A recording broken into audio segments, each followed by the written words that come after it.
ধনী হতে আল্লাহ পাক নিষেধ করেন নাই, ধনী হতে আল্লাহ নিষেধ করেন নাই, ব্যবসা করতে নিষেধ করেন নাই, ধন সম্পদ আল্লাহ পাক অর্জন করতেও নিষেধ করেন নাই, কিন্তু দুনিয়ার পূজা করতে আল্লাহ নিষেধ করেছে, দুনিয়ার মোহে ডুবে যেতে আল্লাহ নিষেধ করেছেন। সম্পদ ওসমান রাদিয়াল্লাহু আনহুরও ছিল, কিন্তু সেই সম্পদ তিনি তার প্রয়োজনে যতটুকু লাগতো এতটুকু ব্যয় করতেন, বাকিটা আল্লাহর রাস্তায় ব্যয় করতেন। উসমান রাদিয়াল্লাহু আনহুর মতো ধনী হতে কোনো সমস্যা আছে? আপত্তি আছে? একটা আমল তার জীবনী থেকে পাওয়া যায়, এটা পড়ে আমার কাছে এত নিজেকে এত ছোট মনে হচ্ছে যে কাশ যদি এই আমলটা আমি করতে পারতাম। বলে দেব, চেষ্টা করছি যে করার, আপনারাও করার চেষ্টা করেন। উসমান রাদিয়াল্লাহু আনহু ধনী ছিলেন কিনা, তো নবীর কাছে গিয়ে বলছেন যে আমার ধন সম্পদ খুব বেশি বাড়ছে, ইয়া রাসূলুল্লাহ আপনি সম্পদ একটু কমানোর দোয়া করেন তো আমার জন্য। চিন্তা করা যায় মানুষ এমন দোয়া কেউ করবে এই যুগে? আচ্ছা, নবী সাল্লাল্লাহু আলাইহি ওয়াসাল্লাম বললেন তুমি উটের পিঠে, গাধার পিঠে খাওয়া দাওয়া করো, ঠিক আছে, খাওয়া দাওয়া করো। তো তিনি খাওয়া দাওয়া করেন। এখন কয়দিন পরে, কয়দিন বলতে কতদিন আল্লাহ ভালো জানেন, তিনি এসে বলছেন ইয়া রাসূলুল্লাহ আমার তো সম্পদ আরো আগের চেয়ে বাড়তেছে, দেখি আপনি কি দোয়া করলেন, সম্পদ তো আরো বাড়া শুরু করেছে এখন। তখন তিনি বলছেন যে তুমি যখন খাও তখন তোমার হাত থেকে যদি খাবার পড়ে যায় তুমি কি করো? তিনি বলেছেন আমি আমার হাত থেকে খাবার যদি পড়ে যায়, একটা দানাও যদি পড়ে যায়, আমি উটের পিঠ থেকে নেমে সেই খাবারটাকে তুলে পরিষ্কার করে তারপর খাই। উসমান রাদিয়াল্লাহু আনহু এত ধনী মানুষ, তিনি প্রতি বেলায় 100 মানুষকে খাওয়াতে পারেন, কোনো সমস্যা নেই। তিনি একাই তাবুকের যুদ্ধে 30,000 সৈন্যের দায়িত্ব নিয়েছেন। 30,000 সৈন্য 3 মাস যাবে, যাত্রা বিরতি করবে, খাবে দাবে, তাদের ঘোড়া অস্ত্রশস্ত্র সব দায়িত্ব একজন ব্যক্তি বহন করেছেন, ওসমান রাদিয়াল্লাহু আনহু। কত বড় ধনী আপনি চিন্তা করেন। উনার মতো ধনী কোনো পররাষ্ট্রমন্ত্রীও নাই পৃথিবীতে, এখন কোনো বিশ্ব নেতাও নাই ওনার মতো ধনী, এখন কেউই নাই। আর উনি কিন্তু তার এই ধন সম্পদ সুদের মধ্য দিয়ে অর্জন করেন নাই, তার ধন সম্পদ দুর্নীতির মধ্য দিয়ে অর্জন করেন নাই, তার ধন সম্পদ তিনি কিন্তু এই যে অন্যের সম্পদ অন্যায়ভাবে দখল করে অর্জন করেন নাই। তিনি সম্পদ অর্জন করেছেন বৈধ পন্থায়, হালাল ব্যবসা করেছেন নাকি না? এই যে আমল, তো নবীজি বলছেন যে তোমার আমল যদি এমনই হয় তাহলে তোমাকে আল্লাহ পাক সম্পদ দিবে না, কাকে সম্পদ দিবে?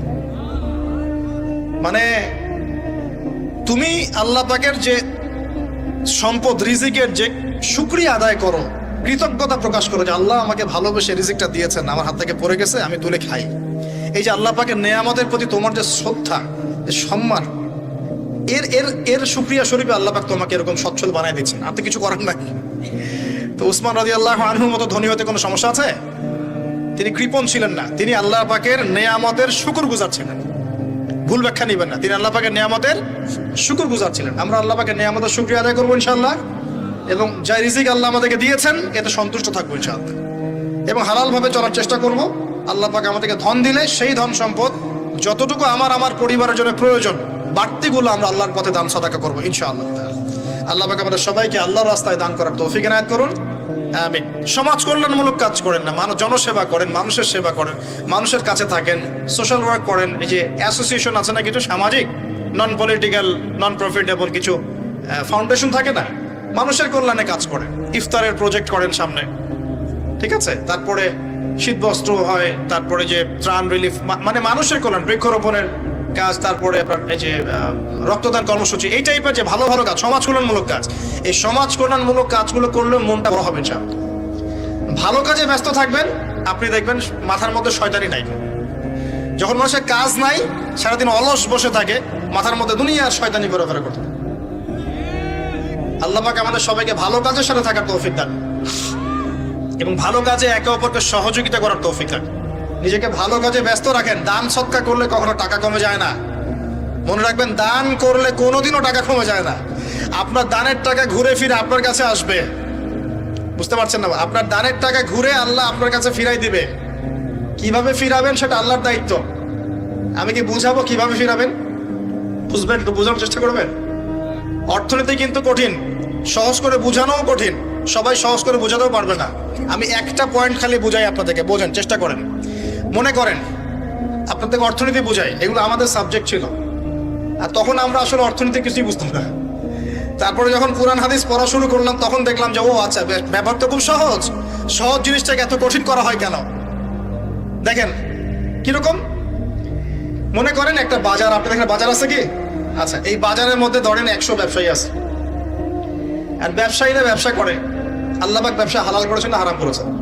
হালাল ব্যবসা। ব্যবসায় একটা 10 টাকার পণ্য আপনি চাইলে 30 টাকা, 40 টাকা, 50 টাকা, 100 টাকা বিক্রি করতে পারবেন কি না? পারবেন।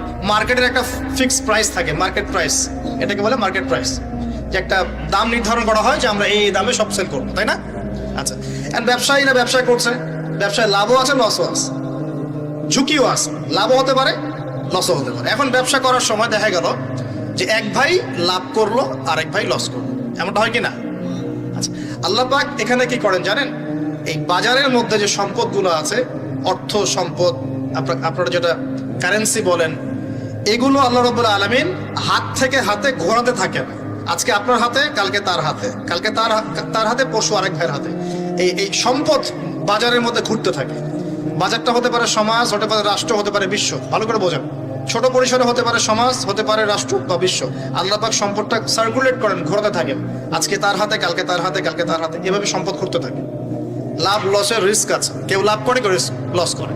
এভাবে সম্পদ সার্কুলেট হতে হতে হতে আল্লাহ পাক যাকে ইচ্ছা ধনী বানান, যাকে ইচ্ছা গরিব বানান। কথা বুঝতে পারছেন? এটা হলো এই জায়গায় রিজিকটা নিয়ন্ত্রণ করেন সরাসরি আল্লাহ পাক। আল্লাহ পাক কারো সম্পদ নেন, কারোকে দেন, কারো কাছ থেকে নেন, কারোকে দেন, কারো কাছ থেকে নেন, কাউকে দেন। এভাবে সম্পদ ঘুরতে থাকে। আর যদি দেখা যায় সম্পদ মানে চাহিদার চেয়ে কম হচ্ছে, আল্লাহ পাক সম্পদ উৎপন্ন করে দেন। জমিন থেকে উৎপন্ন করেন, আসমান থেকে উৎপন্ন করেন। আমি মানে বুঝাতে পারছেন? এরপরও যদি দেখা যায় যে সমাজের সংকট হলো, অন্য সমাজ থেকে আমদানি করতে হয়।